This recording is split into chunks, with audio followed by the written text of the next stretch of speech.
La France compte plus de 36 000 communes, 36 680 exactement. C'est beaucoup plus que nos voisins européens puisqu'on compte 8 000 communes en Italie et en Espagne, 11 000 en Allemagne et seulement 545 en Grande-Bretagne. Depuis les années 60, la Belgique a réussi à diviser le nombre de ses communes par 5, l'Allemagne par 3. Au moment de la Révolution, il y a des paroisses, à peu près 30 000, circonscriptions religieuses.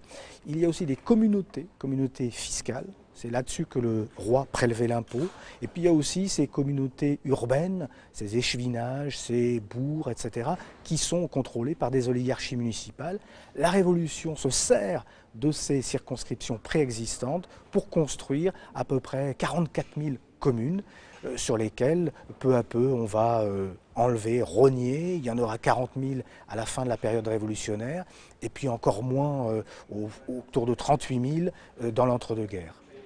Aujourd'hui, 90% des communes françaises ont moins de 2000 habitants. C'est pourquoi beaucoup ont décidé de se regrouper en intercommunalité pour devenir de vrais agents économiques. En revanche, si les communes acceptent de s'associer, elles refusent de fusionner. La loi Marcellin, qui date de 1971, avait mis en place un système de fusion entre communes reposant sur des mécanismes d'incitation financière.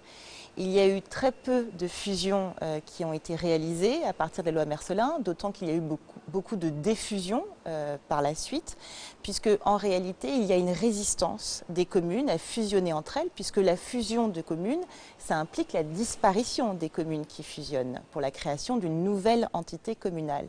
Donc il y a une résistance très forte qui tient peut-être à un esprit de clocher, si bien que pour le moment, tous les mécanismes incitatifs ont échoué et la question se pose de savoir s'il faudrait se résoudre ou non en France à un système de fusion autoritaire de communes, comme cela s'est pratiqué dans d'autres pays d'Europe, au Royaume-Uni par exemple. On le voit, les Français sont très attachés à leurs communes et ce tissu communal dense permet le maintien de services publics de proximité.